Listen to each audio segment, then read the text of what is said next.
B'tochach nizkara. Within us, she remembered. Sheshachu ataba'at sham. She forgot the ring there. Shalcha oto acharei ataba'at. She sent her fiance to go look for the ring. V'alach lasham.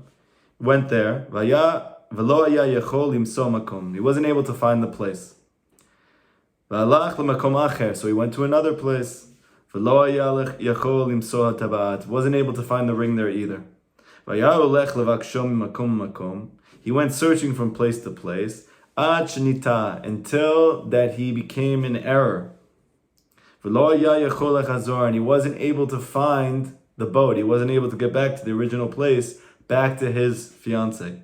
And she started to look after him.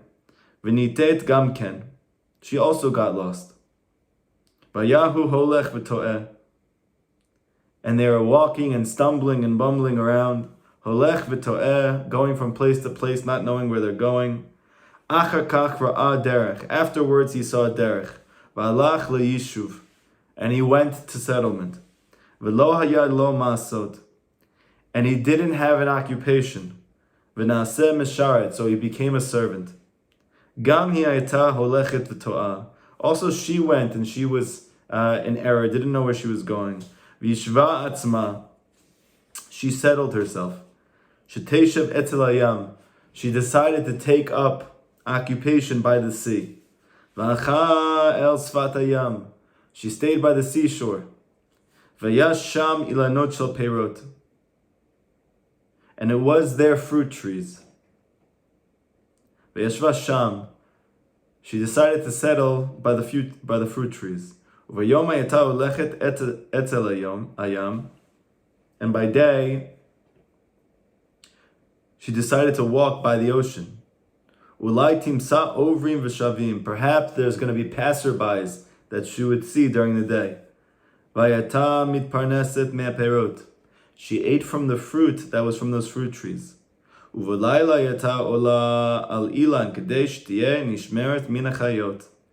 And at nighttime, she would ascend the tree in order to be able to be protected from the wild animals. Okay, good. Last week, we discussed how he is looking for the ring. And this ring represents the das of the tzaddik. She forgot it, so he's trying to give it to her.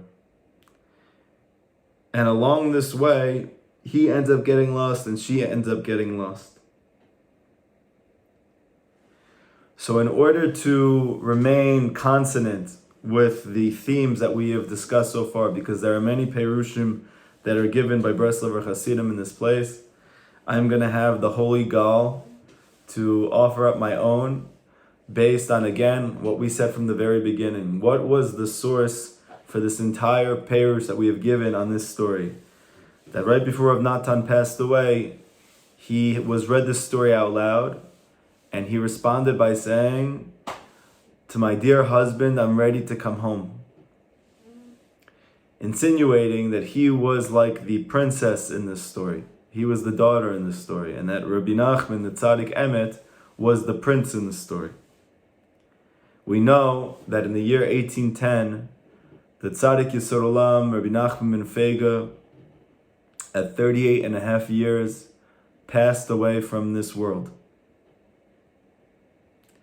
and left Rav Natan to take the baton and to spread it throughout Klal Yisrael into the days of the coming of the Mashiach.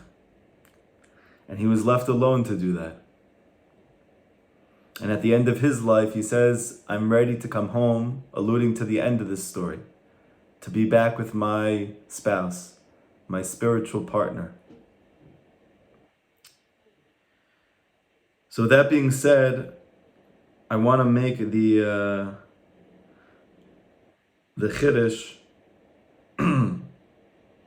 that him getting lost and ending up finding a derech and finding settled land, finding settled space, and not knowing what to do because he doesn't have an occupation and ends up becoming a servant, that this represents the tzaddik's passing from this world.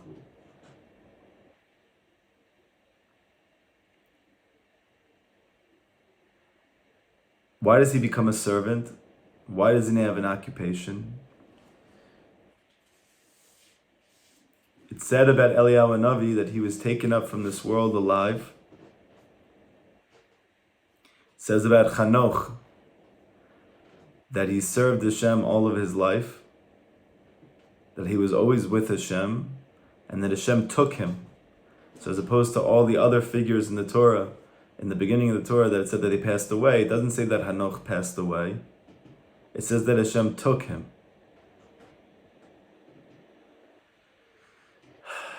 It's taught in Chazal, in the teachings of Kabbalah, in the teachings of Chassidus, in the teachings of the Arizal HaKadosh, that Chanoch ended up becoming the Malach whose name was Metat. It's taught in the teachings of the Ari and the teachings of the Zohar that on Shabbat, Yud-Kei Vav-Kei, the preeminent name of Hashem, the revelation of Hashem's compassion and empathy that we spoke about in last class, that is reigning supreme on Shabbos, and that's the reason why you feel so close to Hashem, why you feel His love on Shabbos, because He is revealing it then. But during the week, He encloses Himself within the name Metat. That is a Malach, which is called the Sar Shalom, the servant of peace. And that's during the week.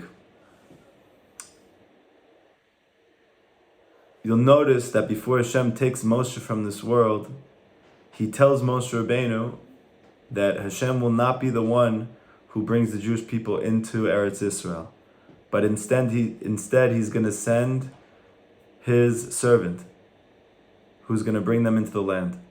Okay? So in this case, Moshe will not be the one to lead them in, but instead it will be Yehoshua ben Nun, his student, his Talmud. His student Yehoshua is going to be the one to take them in. But who is going to be the one who's guiding them? It won't be the Shekhinah himself. It won't be Hashem himself. It will be his servant. And over there, it's explained that that servant will be the name Shakai. Okay? Or Metat. In many different places in the Torah, you see that this concept of this servant who's being sent to bring the Jewish people into the land. Now the Ralbag, he's one of the commentators of the Torah, he explains that there's one way to read Malach as a angel, but there's another way to read Malach as a messenger, because that's literally what a Malach is, he's a messenger. Rabbi Nachman said that he did not come to this world for the same reason that his Chassidim did. That as opposed to his Chassidim who were here for tikkunim, they were here for the restoration of their souls. That Rabbi Nachman did not come down to this world to restore his neshama. He is here for one reason: to be a messenger, to be a malach, to help the Jewish people to get to the land of Israel. Rabbi Nachman said that it's impossible for a Jew to be a real Jew except in the land of Israel. What does that mean? Rabbi Nachman says to go from level to level to level in Kedusha. So what does it mean to be a real Jew according to Rabbi Nachman? It means a person who's constantly in a growth mindset. I'm trying to get closer and closer to Hashem. Anyone who's trying to do that is called an Ish Yisraeli. He's called a real Jew.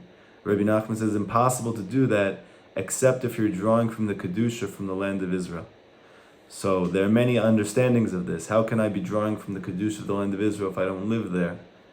Rabbi Nachman says that when you give tzedakah to tzaddikim or to Talmidei Chachamim, or to students of Talmidei Chachamim or tzaddikim, who live in the land, you become encompassed within the land itself.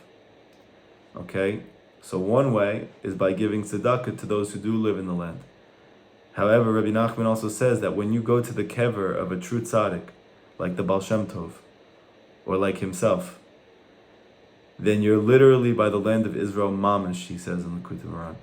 Okay? So we can see from this, the land of Israel, yes, it's a physical space, but it's also a spiritual consciousness. That spiritual consciousness which is inhabited by the tzaddik. It says in the Gemara that Hashem For anyone who lives in the land, it's like he has a God. And for anyone who lives outside of the land, it's like he does not have a God. What does it mean? So according to this, what it means simply is that a person who is connected to true tzaddikim, it's like he has a God because he can actually feel God in his life.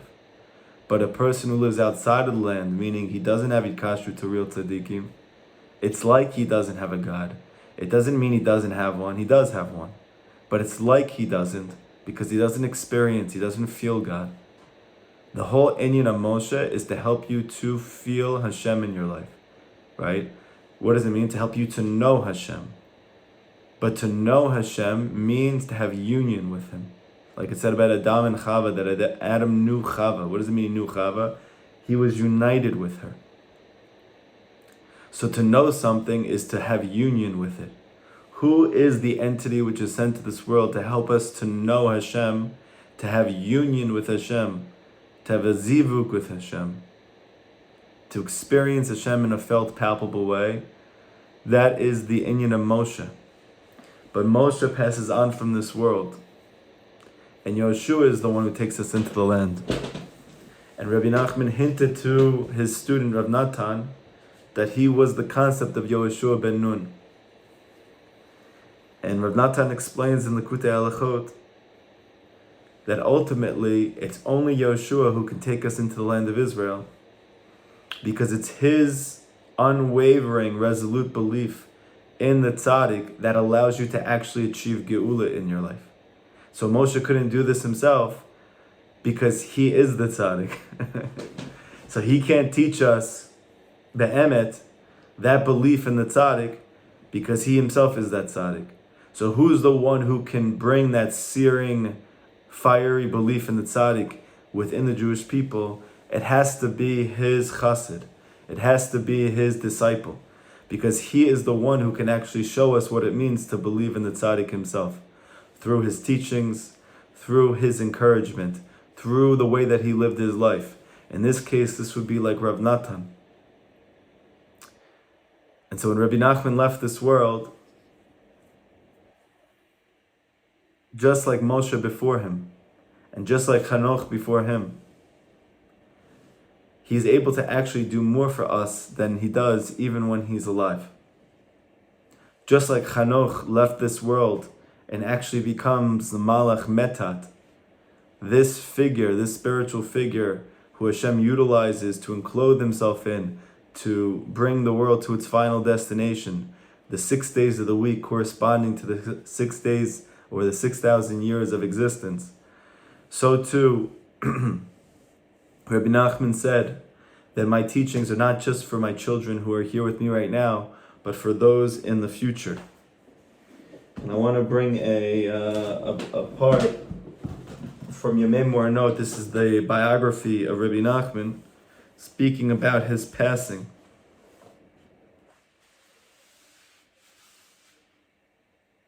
This is the 122nd section in Chai Moran.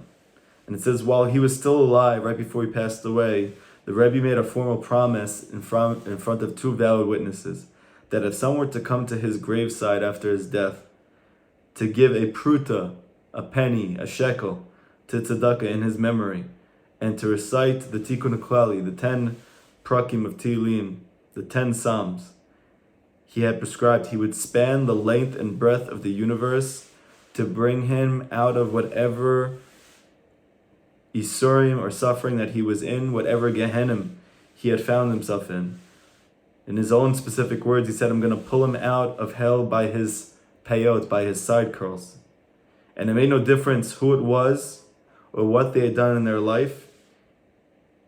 All he had to do was take upon himself not to return to his prior folly. This was said in front of Rav Naftali, who was one of the two witnesses, and the other one was Rav Aaron, who was the Rav of Breslov. The night before his death, the Rebbe said, what is there for you to worry about, seeing as I'm going before you? He said, souls which did not even know me are awaiting my tikkunim. You can certainly be confident, as you are my actual students.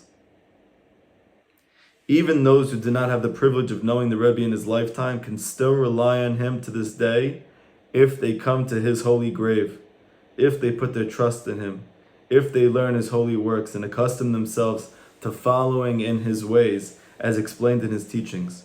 Ashrei, happy are they. Ashrei, happy is their lot. And he brings the pasuk from Tehillim, Lamed Dalet, pasuk 23. None who take refuge in him will be desolate. The Rebbe made it quite plain in many occasions and in many different ways, both explicitly and implicitly, that the work that he did with us was not for our sakes only, but with him that is standing here with us this day, and also those who are not with us this day. This is referring to when Moshe Rabbeinu was giving over the Torah and he was reviewing the Torah with the Jewish people. And he said that this Torah that I'm saying over now is not just for the people who are here right now who are hearing it, but is also for those who are not here right now. And Rashi explains, what does it mean? It means those who are in the future generations to come, meaning us right now. That this Torah is also for them. It's brought in Sichot Aran. These are the conversations of Rabbeinu, our master, Nachman. This is Sicha 209, Reish Tet. It says, Amar shekol Torot v'sichot shelo einam bishvilenu lechud. That all of Rabbeinu's lessons and all of Rabbeinu's conversations are not just for our sake alone, meaning his students, those who were alive in his lifetime. Ki im et asher yishno po v'asher eineno po. And he brings the pasuk like we just said from Devarim, where Moshe Rabbeinu said, it's for those who are with us today and for those who are not with us today. Ayin Rashi, look at Rashi who explains there, Dorot hatidim levo. What does it mean not with us today? Those generations who are to come in the future, prior to the coming of the Mashiach. V'ven, and understand this well. V'chama pa'amim dibarnu imo me'inyan zeh. Rabbi Nachman spoke over these matters to us many times. Remez lanu b'davrav, and he hinted to us in his words, Lo'odia l'dorot habayim et kol ma'aseh Hashem agadol sh'aseh imanu, that we should inform the generations to come of the wondrous things that Hashem did for us, meaning by giving us Rabbeinu to lead us, to guide us, and giving us his holy teachings and his advice, which will bring you out of any darkness which you are in. Hapa'am echad amar b'perush. One time he spoke in explicit, Gam lebeneichem todiu et kol hatorot ve'asichot haniflaot ve'noraot ve'masiot ve'chayotze behem asher gila lanu. That to your own children you should make known these Torahs, these lessons, these conversations, these wondrous stories that are revealed to us now. Amar zeh pasuk bitlahavut gadol kechalei eish. And then he spoke over this pasuk that we said before, that you should say it over to your children and to your children's children. And he said it over with such fervor, it looked like he was speaking from a place of flaming coals. To speak these over to your children's children. V'amar, and he said, Da, you should know. V'amin, and you should believe. Im efshar lahotzi achar min harefes. That if it is possible for you to take out anyone who is stuck in the bog, meaning anyone who is stuck in the mud, Gam mi shiochez bo v'yotzioto gam ken.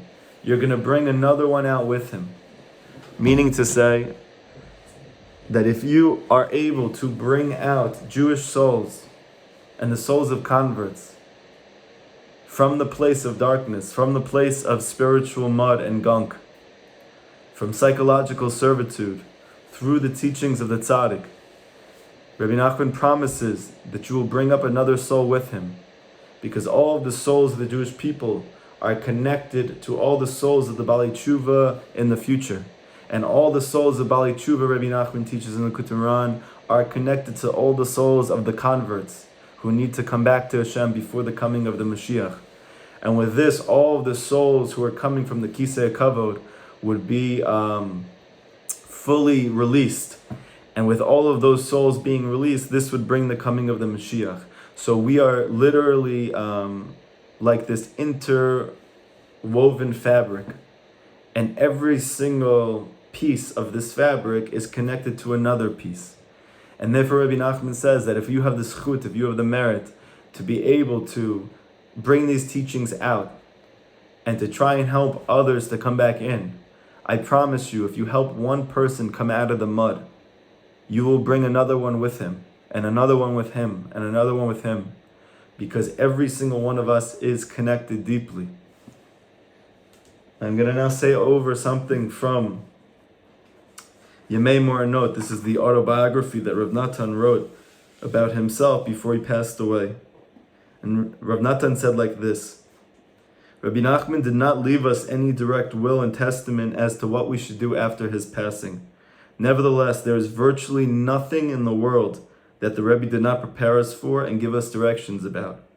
His every word from the time we came to him gave us a clear path of action for all the days of our lives. This is especially true of his teachings, conversations, and stories after his return from Lemberg.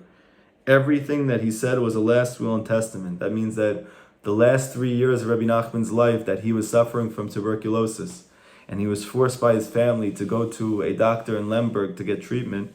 When he came back, he made specific references to his passing that was about to come. And he spoke over many times specific inyanim, concepts, that he wanted to make sure was most essential amongst all of his teachings. That's why the last few years of his life, he spoke about Hibodedut very often. He spoke about Emunah very often. He spoke about Peshitut and Tamimut, simplicity in service of Hashem very, very often. And therefore Rav Natan is saying that those few last years of his life, those teachings and those conversations that we had with him, those are his testament to us. Those are his last will to us, his students. During the Rebbe's lifetime, we did not understand how far-reaching were many of the things that he said. But the Rebbe's holy teachings are alive and everlasting. They are a nachal novea. They are a flowing brook, deep waters, mayim amukim, eitzah in the lave of man, in the heart of man. His words are treasured up in my heart, Rav Natan said, and they flow forth each time as fresh waters, teaching and reminding us how to act in all situations.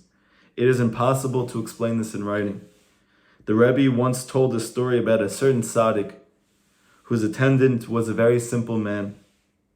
He attended the tzaddik constantly, and he heard a great deal from him. But he understood nothing, and he didn't see any relevance in what he had heard from the tzaddik. Still, he had great faith in the tzaddik and his holy words.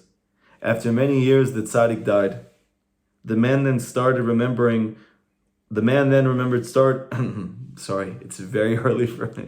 1 second.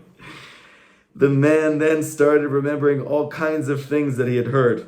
In every situation, he found himself remembering something else the tzaddik had said to him while he was alive. And he would say to him, this is what he meant. This is what he meant. In retrospect, he could see how everything that tzaddik had said referred to his life and how it was unfolding. All this reinforced my determination to take heed of every word I had ever heard from the Rebbe. This gave me strength to face all the challenges which confronted me in my lifetime. So Rav Natan is trying to say that even though during my life, as the years went on with Rabbeinu, I went from seeing, oh wow, this is a very special Rebbe, to, oh wow, I feel like this person can save my life, can actually bring me to feel closeness to Hashem that I've been searching and yearning for forever, to bring me out from the mud. But then as the years went on and he got closer to his passing, Rav Natan realized that these teachings are not just for him. These teachings are for any Jew who genuinely wants to be close to Hashem and is finding themselves in whatever difficult predicament that they find themselves in. These teachings can literally bring him new life. And then after Rabbi Nachman's passing, Rav Natan came to realize that all the things that Rabbi Nachman had said in his lifetime were hinting to his passing, and that after his passing, these teachings were not even just for his students, but these were for the whole world.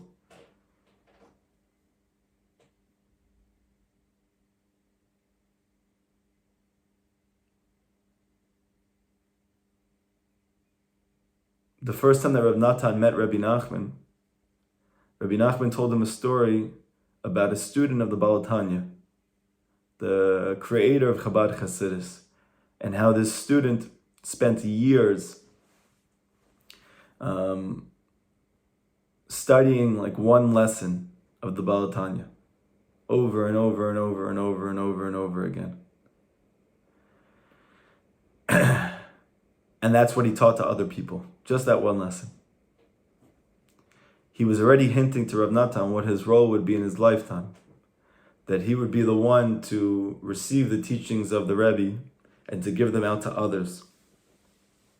Rav Natan was once told by his Rebbe how beautiful and how wondrous it would be if someone could come into the store, know the products in the store so well that anyone who comes into the store should be able to guide it to the product that he needs at that very moment.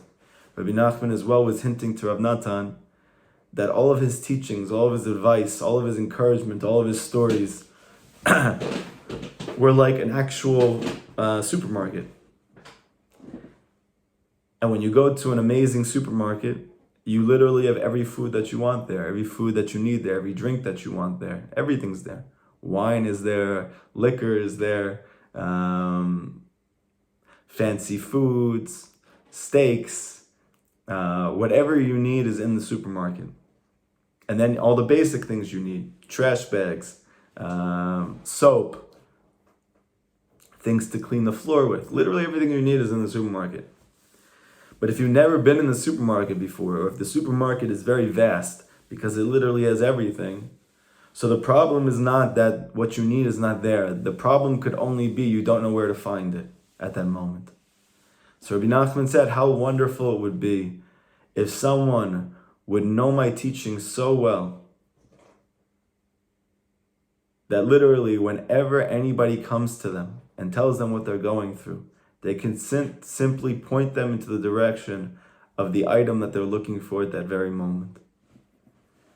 And this is as well hinting to Rav Natan that this would be his role. And that we as his students in the future, to whatever degree that it's possible for us, should try and do the same. To be able to learn the Rebbe's teachings, to bring them into our life as best as we can. To try to know them so well that when another person comes to us, we are able to direct them to this teaching, to this advice, to this conversation, to this story.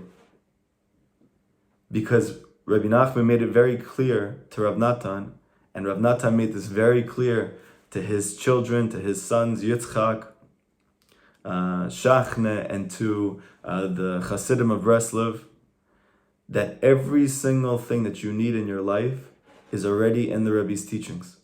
And whenever people came to Rav Natan and said, well, what should I do in this situation? I need help, please give me advice. Rav Natan said, just look in Rabbi Nachman's teachings, I promise you they're in there. And if another person came and he said, I have this issue and this difficulty, Rav Natan said, I know you're not going to believe me, but I promise you all the things that you're looking for in the Rebbe's teachings. They're all there.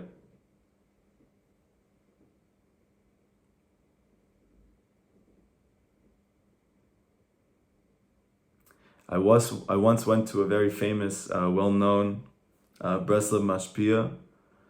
In many circles, he's renowned as one of the biggest tzaddikim in the generation, if not the biggest.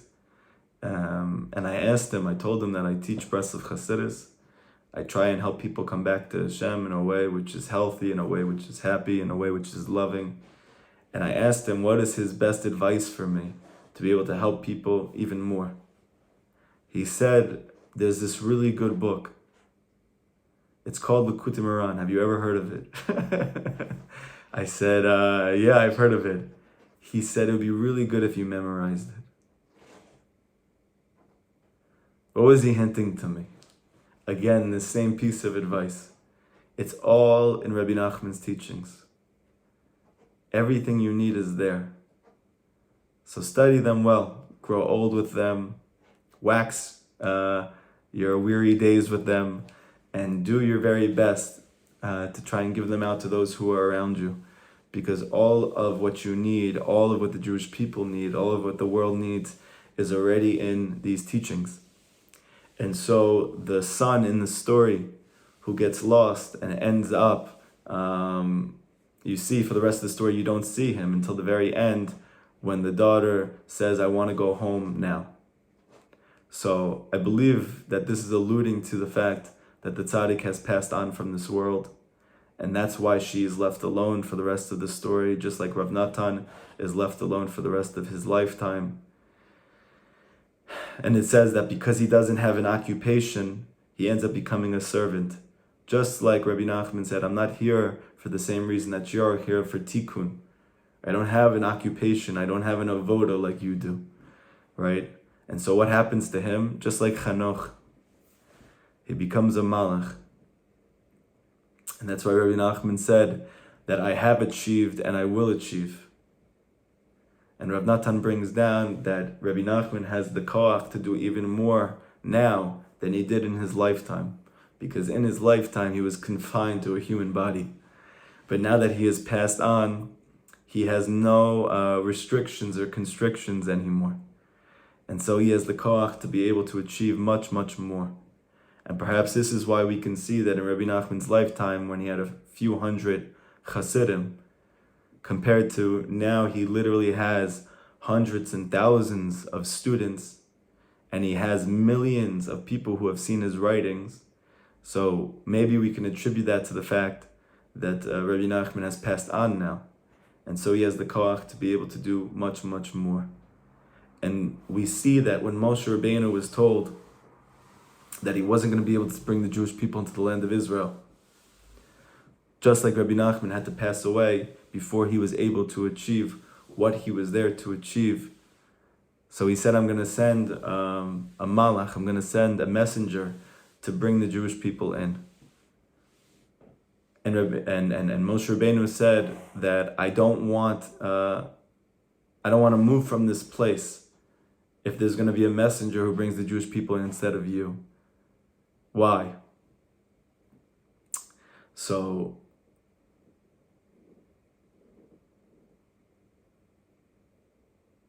I believe that what it's hinting to is the fact that Moshe himself would be the one to bring them in, but not as he was alive anymore, but as a malach. And so Moshe didn't want to move on from that place. He wanted the Shekhinah itself to bring the people into the land. Not that a messenger should bring them in. Not that a malach should bring them in. We know that Moshe Rabbeinu, Moshe's name is Gematria 345. If you look at the name of Hashem, which he said would bring them in, is Shakai, El Shakai. Okay? So that name is the Gematria 345. Same Gematria as Moshe. And if you look at the name Shakai itself, it's 314. It's the same gematria as Metat. Metat is the name of this malach who Hashem says is going to help bring the Jewish people into the land, because he said, my name is in that name. And so we see that there are many connections between Kel Shakai, this name of Hashem, between Moshe, and between Metat. They're all corresponding, they're all related, they're all connected. And so we won't be able to have Moshe himself while he's alive to take us in. But he still will be the one to help take us in. So what happens to the daughter? The daughter decides that she's going to sit down by the sea because the Rebbe's gone. And she takes up residence by this tree. And at nighttime, she goes up, she stays in the night and on top of the tree so the wild animals don't get her. And she comes down during the daytime to see if there are passerbys. So I believe this tree, which is by the ocean, what do we say the ocean was in the past? The ocean was the Yam HaChochma. That when Rabbi Nachman was alive, or when the tzaddik is alive, and when you're connected to him, he's able to bring you into this Yam HaChochma. He's able to help you see the good in everything. to see the wisdom with which everything was created with.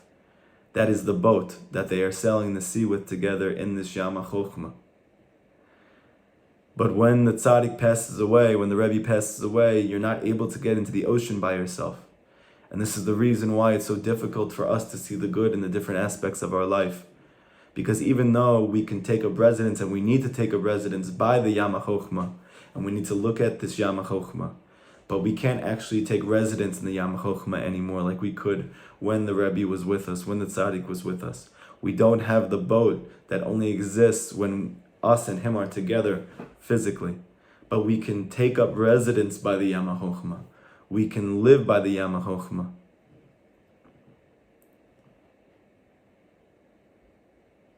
And we need to. And how do we do that? By staying near this tree, which is by the ocean. Now, a person might ask themselves, well, how is Moshe, or how is Rabbi Nachman going to help us to be able to get into Eretz Yisrael, meaning to be able to achieve true closeness to Hashem in our lifetime, and to take us out from the vial, to take us out from the mud, even when He's not physically here anymore. So for this, I'm going to reference a Torah in the Likutei Moharan. This is Torah, Kuf Tzadi Bet 192, and Rabbi Nachman said like this: Da, you should know, Shedibor Emet, true speech, Sheyotze mipi Tzadik Emet, that goes out from the mouth of the true Tzadik, Afilu b'milei de alma, even when it comes to mundane matters, meaning basic conversations that come out of his mouth. Hu yakar medivrei Torah shel Tzadik acher, those basic words that he's speaking about in conversation, in passing, are more valuable than the words of the Torah of another tzaddik. Ki medivrei Torah shel acharei yechol liot sham ha'arvot harbeh, aval zeh dibur yotze mipi tzadik ha'emet hu rak emet levad, because the words of another tzaddik, his teachings, are going to be an admixture of truth and the opposite, because he has not fully rectified himself. But the words of the true tzaddik, even his basic conversations, are emet levad, they are truth only. V'chevan shehu rak emet ve'ein bo shum tarvot ein yakar mimenu. And because it's only truth without any admixture, there is nothing more precious in the world. Umish shomea dibor mipi tzadik emet hu dibor emet. Now someone who hears a teaching uttered by the true tzaddik, v'rat specifically kishoreh oto az, if he sees him when he says it. This is the concept of the pasuk, Va'yu einecha ra'ot et morecha. Your eyes shall see your teacher, shall see your master. Hu mikabel bechinot hapanim shel tzaddik. That when you see the tzaddik give over this Torah or over this conversation, you literally receive the face of the tzaddik. What does it mean you receive the face of the tzaddik? V'chinot sichlo v'nishmato. You are receiving an aspect of his intellect and his soul. Ki zeh atzadik maniach sichlo b'toch zeh dibur shemechadesh. Because the tzaddik is putting his intellect, he's putting his soul within the teaching that he originates. Nimsha mikabel sichlo, and therefore you consequently receive his intellect through his teaching. V'zegam ken bechinat neshama. This is also the concept of the soul. Ki neshama hi bechinat seichel, because the soul is the concept of one's intellect. Kama shekatuv, like the pasuk says, v'nishmat shakai, Tavi name, the soul of Shakai, the name that we referred to before of Hashem, the one is the gematria of 314, the same as Metat. That Kel Shakai is the same gematria as Moshe, that the soul of Shakai gives them to understand, meaning V'chem mekabel panim shalo, they receive his countenance, Ki adibur shu medaber hu emet, because the teaching that he utters is truth. Ve'emet hu apanim, shel kol apanim de kedusha, and the truth is the face of all countenance of holiness. B'fchinat de mvakshe fanecha Yaakov sela, like the pasuk in Tehillim, those who seek your countenance, Yaakov, forever. And related to the countenance is the concept of the pasuk, which says, Titen emet Yaakov, give truth to Yaakov. What's the truth that's given to Yaakov? It's the teachings of Yaakov. The teachings of Yaakov that come out of his mouth are his face, are his countenance. Nimsa, consequently, Zem shemakabel dibur mipi tzadik. Anyone who receives the words from the mouth of the tzaddik, Mikabel panav, you are receiving his countenance, you're receiving his face. V'sichlo, you're receiving his intellect. V'nishmato, you are literally receiving his soul. V'nechakek v'nitzta'er b'dato demut diokano shel tzadik v'hu panim v'seicha v'neshama. Etched and portrayed in his mind is the likeness of the tzaddik's face, his image, his countenance, his intellect, his soul. Ach shetzarich lishmor mashicha, but you need to guard yourself from forgetfulness. Kishicha mishikacha takol mimenu, because by a lapse of memory causes everything to be forgotten by him. Meaning, kol ma shemitzta'er b'dato me'adibur, that which he pictured in his mind from the teaching, as explained. Because of a lapse of memory, all the aforementioned is forgotten and gone from him. And even if the teaching is recorded in the book for posterity, when the aspect of forgetfulness is overbearing, then forgetfulness affects even a book that's already written. That is, when the sage who originated the teaching passes away, God forbid, then the aspect of forgetfulness becomes stronger in the world. Like King David said, Nishkachti kimit milev, I am forgotten from the dead, I am forgotten from the heart like the dead. Va'az shor shicha filo al sefer nichtav, then forgetfulness even rests on this book. And what's the solution for this? L'tzayer lefanav demut yokno shel chacham b'sha'at halimud keshelomdim devarav. When studying the teachings of the tzaddik, you should picture him in front of you, the likeness of his image at the time of his discourse. This is like is brought in the Yerushalmi that it says shetzarich l'tzayer b'sha'at halimud ki'ilu atana omed lefanav. While studying, a person should picture the Tana as if he stood before him. Why? Because the book of the sage is impressed and portrayed the likeness of the sage, his image, his countenance. This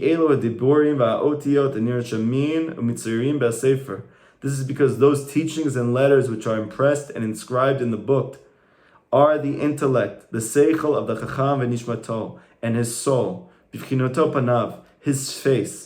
Nimshas sichlo v'nishmado fanav shehu demuto mamash hu be'elu ha'otiyot be'tevot. We therefore find that his intellect, his soul, his face, his image, his countenance is in his very letters and words of his teaching that he left for us. Thus, ayedei nimsa b'chol sefer v'sefer demut yokno shel chacham shechidush elu adiburim. In each and every book can be found the likeness of the image of the sage who originated those teachings. In accordance with his likeness, his intellect, his soul, the countenance of the sage, so are the letters pictured in the book. For if the sage had a different likeness, meaning he had a different soul or a different intellect, he would then originate and fashion other letters in the book, in accordance with the intellect that he has. We therefore find that in every book there is the likeness of the sage's image. And when one merits to zikaron, to memory, meaning to remember the teachings of the sage, the way the sage said them, or because of his reviewing them 101 times, by which of means he remembers them, then when he says the teaching in the name of the sage, the likeness of the sage himself, his image is portrayed before him. It is as if mamish, the sage, said it himself right then. However, the remembering has to truly be with the power of memory, for then the actual likeness of the image is etched into his mind.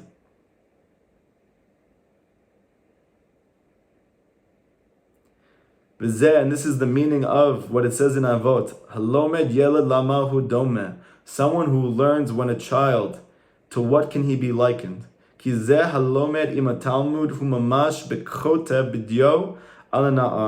a person who studies with a student is literally like one writing with ink on paper, he fashions the letters of his intellect there. Similarly, he fashions his actual intellect and likeness on the mind of the student. When Rabbi Nachman passed away, all of the Hasidim got something different from the Rebbe. One got his Kiddush cup. Another one got his garment. Another one got his kaftan, his hat.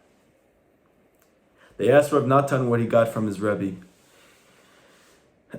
He said, I inherited nothing from my Rebbe, except for his das.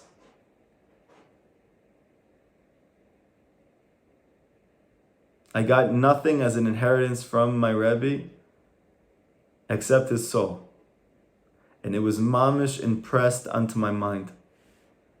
The das of the tzaddik, the das of his Rebbe, his teachings, his writings, his lessons, his conversations, his stories. This is the inheritance that the Rebbe left with me. The one in which he said that I chapped more than anybody else. That Rabbi Nachman said, nobody understands me at all. Even my own students. Except Rav Natan understands me a little bit. Okay? So this is all from his teachings.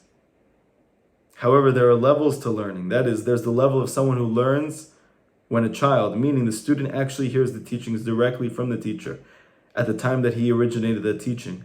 He then corresponds to a child because the original insights come from the result of the teachers elevating the souls in the aspect of ibur, pregnancy, and renewing them. That's very deep. We're not going to get into that right now. Hence, he corresponds to a child as if you were born today. And then it is the ink written on fresh paper, well etched and pictured there without any smudging. In other words, he can picture and etch it well into his mind and remember it. And then it says in Avot, someone who learns when an old man is like one who does not hear directly from the sage himself, or even if directly later on and at the time that it was originated. In this case, his soul was not renewed in the aspect of pregnancy, like we said before, and therefore he remains feeling old. He is then like ink written on used paper. The writing there is smudged. So the insight which the sage originates, even though it is written and etched in his mind, it's not well pictured there and he can forget it. This corresponds to Dayola Eved Liot Karabo. It's enough for a servant to be like his master, like it says in Masechet Brachot, Daf Nun Chet Amar Bet. Specifically a servant. Why? Because a servant is one who remembers what he receives from his master because he reviewed it 101 times. Like it says in Masechet Hagiga, that one who serves Hashem, it says in the Gemara, is one who reviews his study 101 times. And then through remembering, he merits to be just like his master, because the likeness of the master's image appears to him. It is as if his master taught it to him then, because his master's countenance and likeness is well etched and portrayed into his mind. This corresponds to dayo. It's enough for his servant, because the word dayo, Rabbi Nachman says, is the same word as ink. That is, his likeness is pictured by his student. This is an aspect of ink, because only the likeness of the image is portrayed. Because here is a general principle. All enclothing, that one level becomes enclosed within another level, is only an enclothing of the final station of the higher level, the aspect of the feet of the higher one. So this is very deep, but like the Kitzer, when you have the 10 Sfirot, which represents always one spiritual level, from Malchut all the way up to Keter, whenever you go down to a lower Madrega, it is the Malchut, the lowest level of that 10 Sfirot, that becomes the highest level of the next 10 Sfirot. So the Malchut becomes the Keter. The kingship becomes the crown. The lowest becomes the highest. The wife of the husband becomes the crown on his head. David becomes the Mashiach, right? So this is all one concept. And therefore, you only picture the likeness. The likeness is like the teachings of the teacher, right? They actually become your own mind. So that is that the lowest part of the teacher, meaning his teachings that he wrote down or that were written down from his words, they actually become the highest part of your soul, of your consciousness. They become like a picture of him in your mind. Similarly, the teaching, even though the likeness is pictured in it, it's still only a picture and a likeness. His lowest station, meaning his speech. So that means that the speech of the tzaddik becomes the highest part of your consciousness. And therefore, it's like you see him. Okay, What was all of that? That was all the tree. So after the tzaddik passes on, a person can easily go into Yeush and to despair. So then what am I here for? But we see very clearly from the rest of the story that the daughter has a big mission. And the mission can actually somehow only be accomplished when the son moves on from her. And so what does she do? How does she achieve her mission? She ends up taking residence in this tree by the ocean, by the Yam HaChochma. What is that tree? It is the writings, it is the teachings of the tzaddik. Just like it says that the Torah is the Eitz HaChaim for those who are attached to her. The Torah is the tree. So for the rest of her life, until that she has to combat with the forces of negativity, which we'll see soon, later on in this story, and then she will have to go out to sea in their boats. But for the majority of time until then, where she is becoming strong, where she's becoming powerful, where she's becoming fortified, it is by staying in that tree by the ocean. Meaning that she is cogitating and meditating, learning and praying on the teachings of the tzaddik every single day and night. That's why she's sleeping in that tree. That's why even when she comes down by the tree by daytime, but she's staying by the tree. And what does she end up doing by the tree on the daytime? She's seeing if there are passengers that are coming by. Now the word for passengers in Ivrit is actually those who are going by and returning. So there's a way to read it as these are like Balei Tshuva. Those people who are returning, she's waiting to see them. So what did Rabbi Nachman want for us? He wanted, like the Baal Shem Tov said, that he was taught by the Mashiach, when your teachings go chutza, when your teachings go outward, which means literally that they move outside of the constricted realm of the frum religious world, and they go out to the outskirts. However, there's another understanding of chutza. Chutza means those people who are outside of the realm of normalcy, outside of the realm of those who are healthy, outside of the realm of those who are thriving and functioning in their life, to bring these teachings chutza, meaning to the outskirts of society. And how is she able to do that? How is a person who doesn't even have their Rebbe alive with them, who is left alone in this world seemingly, able to not only find her way on her own, but to help everybody else do the same? It's by living in this tree. So much so that by daytime, when she comes out of the tree, having gone through everything that she's gone through, and then utilizing the teachings from the tzaddik to be able to elevate her in her life through the encouragement, through the wisdom and the advice that's found there, she has this special koach to find those people who are just passing by and to help them return to Hashem.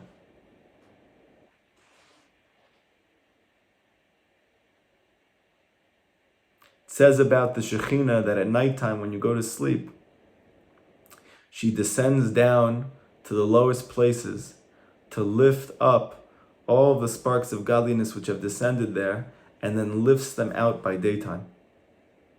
So too, this student, the Bechina of David, the Bechina of Yoshua ben Nun, this concept of the Chassid, he is meant to take out those who are stuck in the mud, those who are stuck in the vial.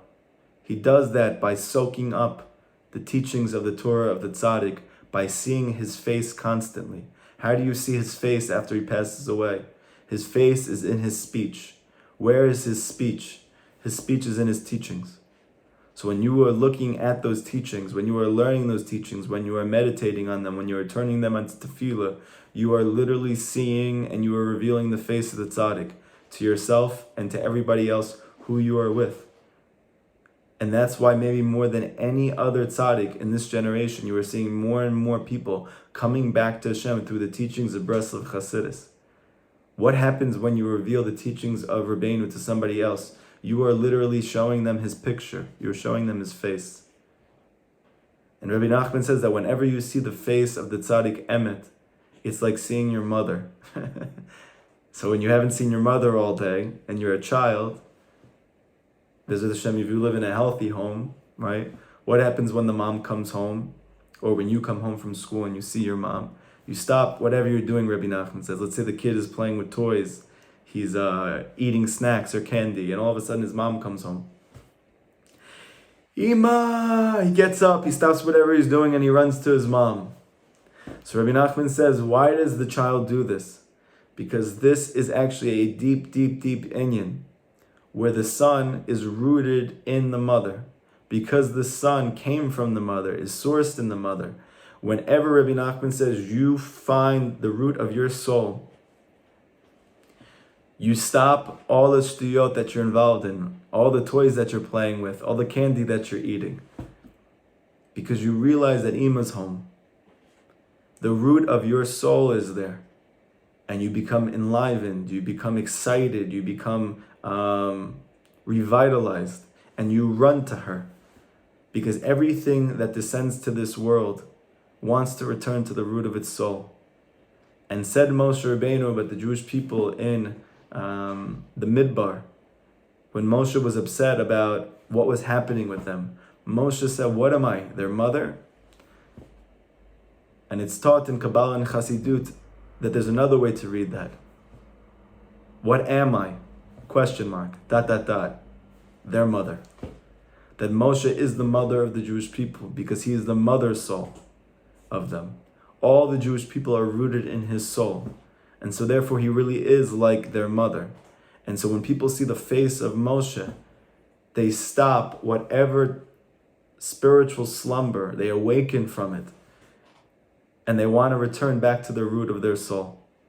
And they want to makasher themselves to the tzaddik. And through this to be able to return to Hashem. And so when you give over the teachings of the tzaddik to another, when they have become engraved within you, by you going through difficulties and challenges in your life, and you turning to the teachings of the tzaddik, you meditating on them, you praying on them, you find and see how they give you comfort and consolation, and they actually literally bring you out from the place of darkness which you are in. You are able to then have a special ability to take all of those people who are stuck in the mud and to bring them out of that place. By giving over the teachings and by helping others seeing the face of the tzaddik even when he's not here anymore.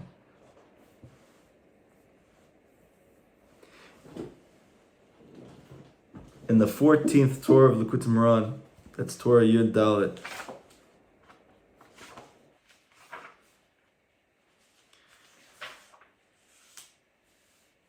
this was taught in Shabbat Chanukah.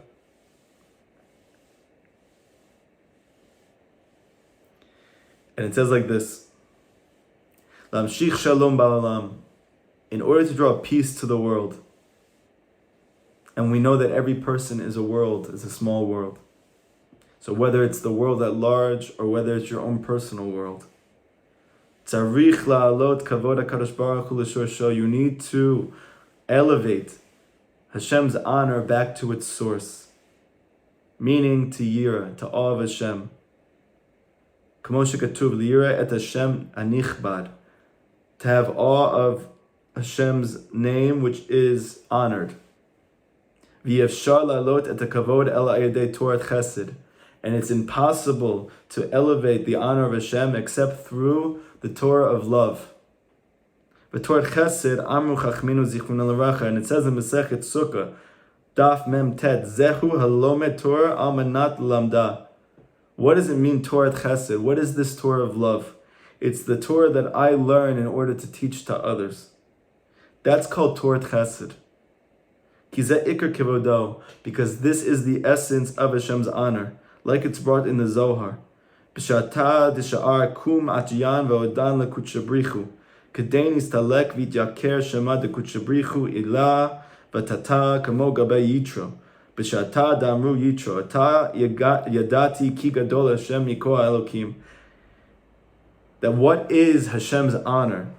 What is Hashem's kavod? What is His glory? Hashem's honor is when those who are furthest are drawn closest. Like it said about Yisrael, not the Jewish people, not those from people, not the religious people, but those people who are furthest in the extremities of existence, those people who are stuck in the most vile and the most muddy and the most gooky places. When that person is drawn out from that place, and he realizes Hashem exists, like Yitro said, Ataya dati, now even I know, Ki Gadol Hashem, that Hashem is great from everything. It says in the Zohar that everything in the spiritual world was going bonkers, was going crazy, because this was the greatest revelation of Hashem's honor, when Yitro realizes that Hashem exists. And that's why the whole entire revelation of Matan Torah, the receiving of the Torah, is called Parshat Yitro. It's in the name of a convert. It should be called Klal Yisrael, Am Yisrael, those who have tremendous levels of Avodat Hashem. No, it's talking about the one who is as furthest as possible, who has worshipped every Avodah Zarah in the world, who has experimented with every type of God, whether that is money, or whether that is fame, or whether that is fortune, or whether that is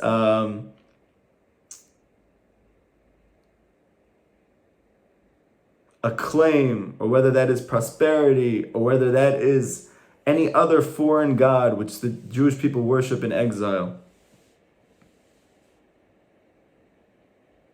And when that person says, now I know that there is something which is greater than all those things, and he is the only one worth worshiping, and that's Hashem, then Hashem's name is ascending and it's glorified. Therefore we find, Zehu Kevodo, this is his honor. Kishbnei Adam shehem michutz lekedusha, when those people who are on the outside of holiness, michutz, they're chutza, mikarvin et atzman lifnim mekedusha, and they are brought inside into kedusha, meaning gerim shemegarin, meaning converts who convert, or hein, whether they are balei tshuva, those people who grow up secular, those people who grow up modern Orthodox, who half of them don't even believe in God. When those people come to realize that Hashem actually exists, you have brought them from outside Kedusha, inside to Kedusha. This is the greatest revelation of Hashem's kavod. And when Hashem's kavod is revealed, then there's peace that is brought to the world.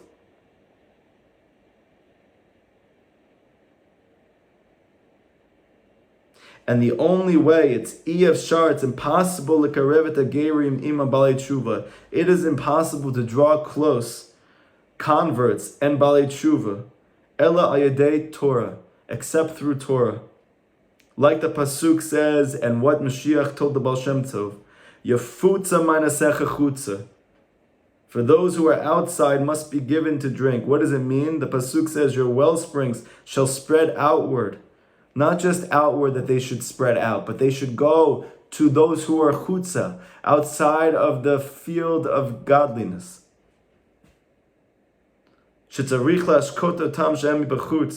You need to give drink to those who are parched on the outside. They need to know that there's a path with which they can find their own home. And this is what it says in Avot. In kavod el Torah, there is no honor besides Torah. And this is referring to the pasuk of Yirmiyah, im totzia kar mizolel, taking out the precious from the vile, bringing out that which is beautiful from the gunk, from the lowliness of exile.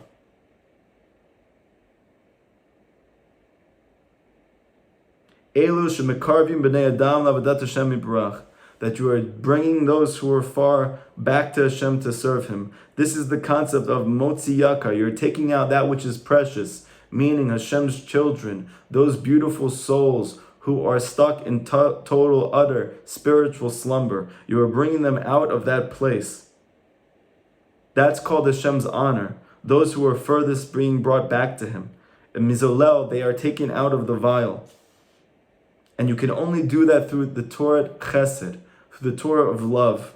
Why is that? Because the Torah is made up of 600,000 letters, and there are 600,000 Jewish archetypal souls. So for you to be able to awaken and arouse the souls of the Jewish people who are in exile from those future Balei Tshuva and converts, you're going to need to learn and give out Torah Chesed, the Torah of love, because in that Torah is contained their soul. And when you say out their Torah, you awaken and you arouse their soul, it starts to shine. And this is actually the way that the souls of converts and the souls of Balei Tshuva come back. When you are learning and you are revealing the Torah of the true tzaddik, in which his Torah is contained all the souls of the Jewish people, those then and in the future, then what ends up happening is whatever Torah that you're saying, it's corresponding to a different soul that exists in the world, and you don't know whose soul it is. And you don't know what Torah it is. And when you say out that Torah and you teach it with love, then the light of that soul starts to shine and illuminate, and he says, I want to find Hashem in my life. So it's an unbelievable thing. That means that when we ourselves decided to come back, whether it's as Balei Tshuva or whether it's as Gerim, somebody was saying Torah Chesed, someone was teaching out Torah of love, and they happened to say my Torah. And so my soul started to illuminate with the light of God. And so we see that the daughter, after the son moves on from her, she takes up residence by his tree, meaning by the teachings of the Torah of the tzaddik. And during the daytime, she would see, are there any Balei Tshuva coming by? Are there any souls that are stuck in the mud that I can go and try and help bring out the honor of Hashem out from the vial, the glory of God, to reveal it, the glory of Yitra, the glory of the Ger, the glory of the Bal Tshuva, which is Hashem's greatest honor. When you can bring those who are chutza outside back in. However, when you do that, there are dangers, because they are stuck in the forces of negativity that are in the world. They are drawing life force from them. And so when you go to help them, you are in somewhat of a sakana, you are in somewhat of a danger. How do you protect yourself from that danger? That at nighttime, you sleep in that tree. That no matter what happens in your life, no matter what difficulties or darkness comes your way, you make sure that you turn to the teachings of the tzaddik. You go back to that Torah for encouragement. You go back to the letters of Rav Natan to find solace in whatever's going on with you in your life. You read out the Torah and the tefillahs, the Likutei Tefillot. You sleep in that tree. So even if you're not operating at a high level, you're struggling with different things in your life, but at the same time, you have a place with which to rest, to rejuvenate, to renew yourself, that's in the tree itself.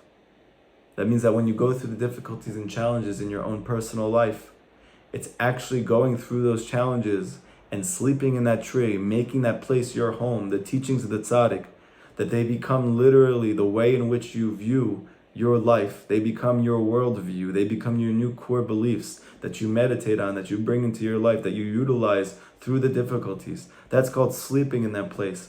And through that, you have the unbelievable schut that by daytime, that when you move out of that place and you're able to return to a state of yishuv da'at, to consciousness, to clarity, to feeling connected, to feeling whole, to feeling positive, I'm able to now go out and bring out souls from the vial that wouldn't be able to otherwise.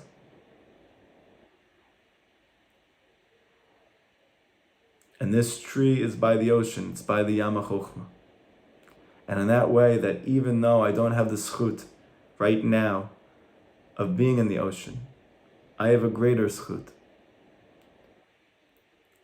I'm able to take Hashem out of exile. Like when Hashem brought Moshe Rabbeinu and said, I'm in exile, you need to take me out. Moshe says, so where are you? And he's burning in this burning bush. And the Midrash says, what is this burning bush? It is the Jewish people.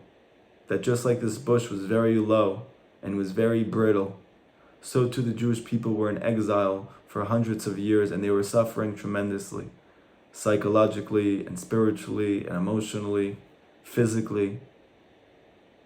And it was on fire because they were in so much pain, but yet it wasn't being consumed. Because they have pieces of God in each of them, they will not be extinguished, no matter what they go through in their life. And he was telling Moshe, you need to come down to this lowly place. You need to go chutza, to take me out from the place in which I'm in exile, because I'm with them, I'm with my people. And my people are chutza. And so for the rest of the story, the daughter is tasked with taking out the precious from the vial, is taking out these beautiful souls from the mud, shining those diamonds from the crust which has formed over them, from secular wisdom, from negative experiences growing up, from distorted religious beliefs being given to them even as religious Jews, tarnishing that which is so precious to them, which they so desire, but they can't connect because they've gotten these fallen versions of it from tzaddikim who are not true tzaddikim, from parents who don't know any better. And we give them the Torah chesed, we give them the Torah of love. And then their souls illuminate and they shine. And that all comes from falling asleep. All comes from going through difficulties and challenges in our life, and specifically turning to the face of the tzaddik, which is in his teachings. Like Yosef tzaddik, when he was tested with his greatest test in his lifetime, for this reason he's always called Yosef tzaddik, and he represents the Jew in exile. And in that test, the Midrash says that he pictured his father in his mind. He pictured Yaakov in his mind. We know that Rabbi Nachman says that Yaakov is the concept of the tzaddik emet. What does it mean to picture the tzaddik emet in your mind? It means that you are thinking about Rabbi Nachman's teachings. And when you think about his teachings, you are seeing his face mamish. And maybe for this reason, we don't have a picture of Rabbi Nachman. Because we do have a picture of Rabbi Nachman. They are the teachings that we constantly learn of his. And the more that you can meditate and learn those teachings, the more that you can memorize those teachings, the more that you can learn those teachings and then eventually be able to give out those teachings to others, when you are able to wake up from the teachings themselves, then you are able to shine that light, that Torah chesed, that Torah of love that is needed to bring peace to the world and to bring peace to yourself. That peace comes from bringing out Hashem's honor. So you have an unbelievable thing. Rabbi Nachman says all illness comes from a lack of peace. Why don't I have any peace? Because Hashem's glory, his honor, is in exile. How do I take it out of exile? Through Torah chesed, through the Torah of love.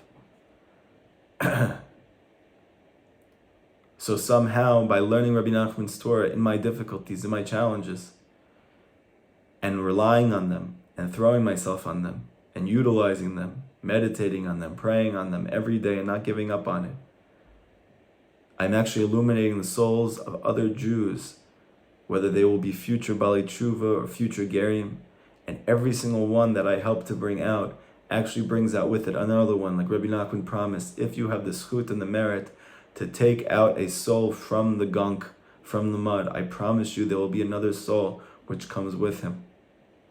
And I can't tell you how many times that I have spoken to a person, done my best to try and help another person, and I see that from that person comes a friend, comes a family member, comes a cohort, comes a person who they know who's struggling. Because in a very deep way, all of us are connected to every single other one of us, like this beautiful chain. It's all linked together as one. Bezat Hashem, with the Pesach coming up, Geula, all of the souls which are trapped in exile should be revealed. That comes with the Pesach, the mouth that speaks. That is, that the words of the tzaddik, which are in his speech, his face is in his speech. The gematria of Nachman is the same gematria as Pesach, same gematria as Geula. So, does anybody have any questions from today's class?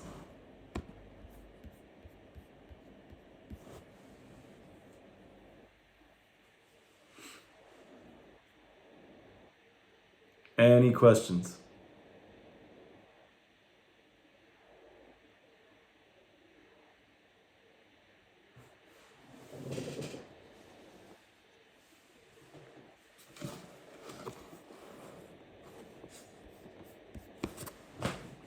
Okay.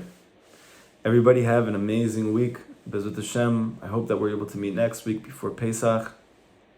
If for some reason we're not able to because it's too hectic, I hope that everybody has an incredible Pesach, an incredible uplifting, deeply connected, deeply uplifting experience.